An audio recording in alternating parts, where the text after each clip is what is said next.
Welcome to part 1 of the Enterprise refit build. This is a 1/350 scale kit by Polar Lights, and it is truly a massive kit. It's 91 centimeters in length and 43 centimeters in width. So in American money, that makes it a shade under 3 foot in length and around 17 inches in width. Now with this kit, I'm going to be chucking all of the bells and whistles at this one. So every single bit of kit that you can actually buy for this kit, I'm going to be chucking at it. So we're looking at the lighting kits from Tenor Controls. There's also some stuff there from HDA Modelworks that I'm also going to be chucking on there. There's tiny little 1/350 scale figures that I'm also going to be chucking at it. I've got the photo etch set from Paragraphics as well that's going to be chucked at it. And I've also got the orbital dry dock masks as well for this, so I'm going to be doing the 5 colour paint job to this kit. And I'm also going to need to custom build a stand for it as well. That's sort of currently in development. I haven't quite made up my mind how I'm going to be going around that at the moment, but yeah, it's one of those things that do need to be, or as far as I'm concerned, you need to think about the stand as well at the beginning of the build.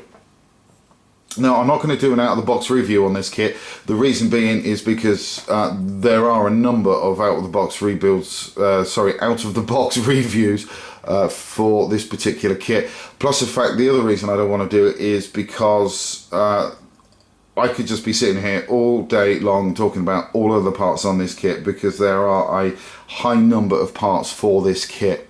So all I'm going to do really is just get all of the bits out of the box that I really want to go over about some of the stuff that we're going to be doing with this kit, and hopefully that way this particular video won't go that far, or sorry, it won't go on forever. One of the other things that I've decided to do as well with this is, because I want to try and fit as much detail into the videos as I possibly can, I'm more than likely going to do 2 updates a week on this if I can, because I don't really want to be putting out a massively long update once a week. So if I can shorten it down to 2 a week, or do 2 short ones a week, then that'd be fantastic. I'm just going to really have to see how that goes, to be honest, because I'm not really sure how that's going to work out around work and stuff, and fiddling and editing movies, etc. So what we do is we stop the camera, get the parts out of the box that we want to talk about, and be back with you in just a second. Okay, so we got the parts out that I wanted to discuss, really, the stuff that we're going to be doing. We start off with the warp nacelle. The inner part of this, the chiller flux, is going to be lit up, and it's going to be done in the purplishy colour. We're also going to get the blue crystal that goes in at the top there, and we're also going to get the lighting effect coming out of this gap here as well. We're also going to do the 2 floodlights that you've got at the top there. This one points down towards the pendant on the engineering hull, and that one there will just point to the rear section of the saucer of the ship. And then we get the thrusters put in there. Now, I'm not going to have the random effects board for the thrusters. Reason why I'm not going to do that is because actually in the show it doesn't have the thrusters sort of blinking on and off. The only reason, that they are actually, if you watch the films, they are actually a steady on. Now,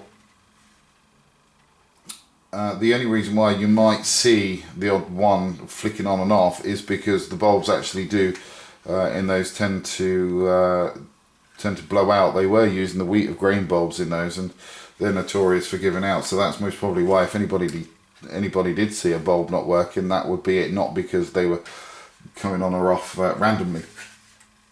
So that kind of just about covers the warp nacelle, what needs to be done.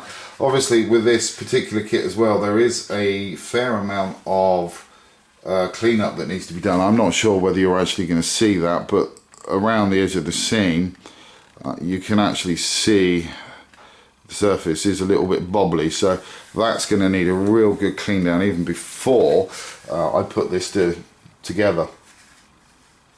So it's just going to be a case of sort of trial and error really, just to make sure that we can get that as smooth as possible before we glue those two halves together. One of the other things as well that's worth, one of the other things that's worth noticing, noting with this kit is that you do get two bottom sections for the engineering hull. The reason for that is because you can do this either as the refit or you can do it as the A.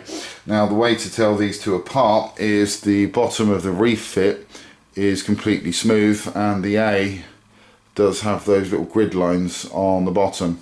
So I won't be needing this one, but as any modeler does, they always keep their spare parts because you never know, they might come in handy for another build. So again with this, there's not really a lot that goes on with this apart from the fact that we've got some photo etch windows that go in on both sides there. We've also got the arboretum that goes in there, and then the shuttle bay that goes in the back there. Now one of the things that I will more than likely end up doing is removing these locator pins. I just have to see how that goes really. I know a lot of people have had some problems with that. But that's something I'll go over in more detail when we actually get to the stage of putting the shuttle bay inside, along with the arboretum. The top section of the engineering hull, it's got the two floodlights in, one there and also one there. They're basically for the floodlights that go up on the inside of the pylons. We're also going to need to drill a great big hole in this section here inside the neck for all the wires to be fed through, plus the fact we also need to get some lighting in the neck as well. So that kind of covers off that bit. Now these parts are actually quite greasy, and that's from the release agent, so these are going to need a really good wash before they're sort of painted. And I will more than likely just key these as well with some wet and dry sandpaper just to help get the surface prepared for painting. We've also got the two sides of the engineering section, and with this there's also another little hole there, and that's also for the floodlighting that goes up the outside of the pylon. We've also got a little airlock there. That's also got some photo etch for it that we'll need to go into. And then obviously we just got all the windows down the sides that need to be lit up on those. Sorry, excuse me. So we've also got the arboretum here with its many wonderful Super Mario Bros trees in there. So you can imagine that they're going to be going. We've also got the Paragraphics photo etch kit that goes in on both sides of the arboretum, and we've also got some decals from HDA Model Works that also cover those Paragraphics photo etch parts as well. So as I say, we're going to be getting rid of the trees. The water effect that's in there, as you can see just there, that's going to be removed. I'm going to use Woodland Scenic's water effects in that particular part, so I will need to dig those out. Also from Woodland Scenics, I've got the grass that I'll be using for this. I've also got the really fine gravel, which should hopefully fit in there quite nicely and look as though it's in scale. We've also got some of their foliage as well that we'll be putting in various places around there. And left over from the HMS Valiant kit, we've got some of the 1350 wooden deck left over. It's just basically the outside of the template. So I can use that for the little bridges that are in there, and also the little park benches that are in there too. One of the other things that I'm going to try and do, if it's at all possible, if I can get some thin enough wire, is I'm going to try and make some railings for those little bridges as well, just to make it slightly more interesting. Now I know you could say, wow, that's a lot of detail to fit into such a small area. Yes, it is. Also, you're not really going to see it, to be quite honest, but hey ho, never mind. I'm going to do it because I personally believe that it deserves to be done, even though you're not really going to see it. You know, if I want to see those details, I'm going to either have to look at pictures that I've taken of it or look back on the videos, but at least I know it's there, and that's the main thing. So hopefully that should look pretty cool once it's done, even though you're not going to see most of the detail.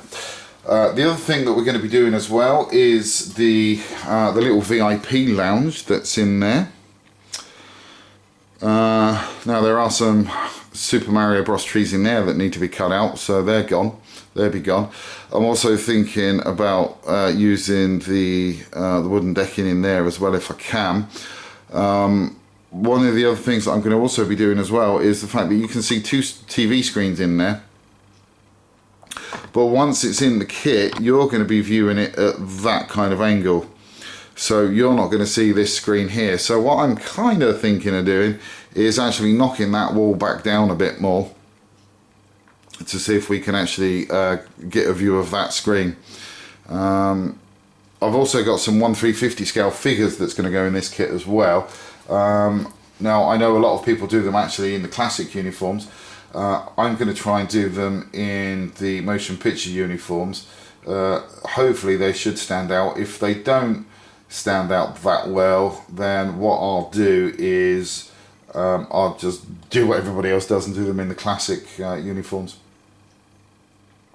We've also got the shuttle bay as well on this particular sprue. Again, we've got all the Paragraphics PE parts that go on this as well. So again, I'm going to be doing all the bells and whistles on this.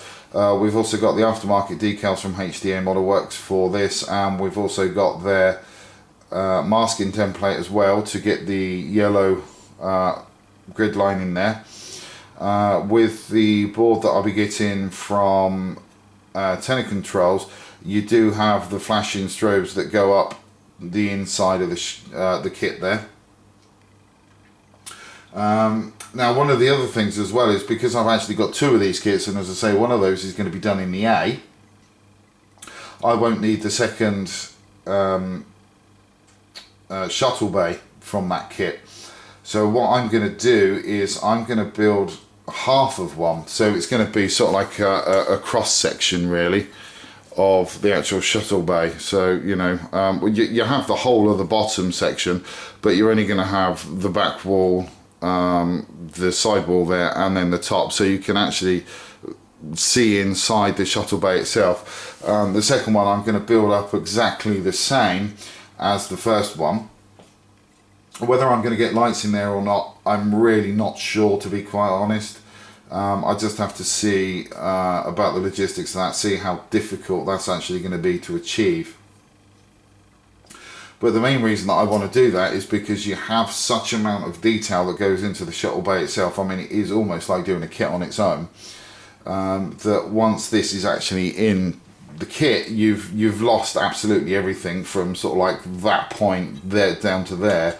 You're basically losing everything. The only thing that you can really see is the back wall. So it'd be kind of cool if we can have a little cross section of that actually sitting on the stand with the big model as well. You know, as I say, we're looking into the logistics of getting that lit up. Not sure whether that can be done, or if we can do it, how it needs to be done. But as I say, it's worth looking into. So that's those bits. The saucer section. This basically is going to need to have the sensor dome done. We've got the floodlights that go down all 4 sides on this. So the 2 that spread out towards the port and starboard side, and also from out to the front, and also down to the neck as well.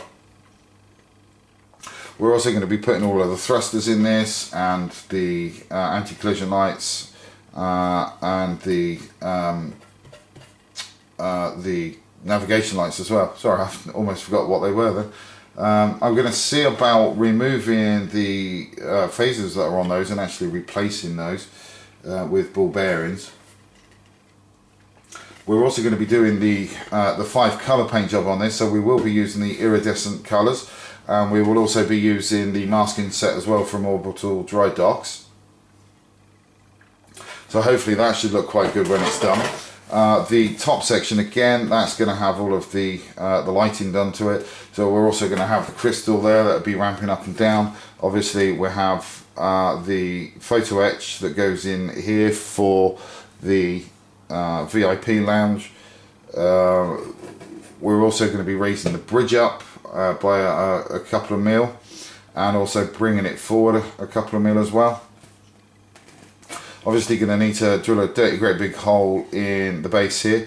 I think we're also going to be chopping off the pins on the bottom of the bridge section, so we can make sure that that sits in there nice and properly as well.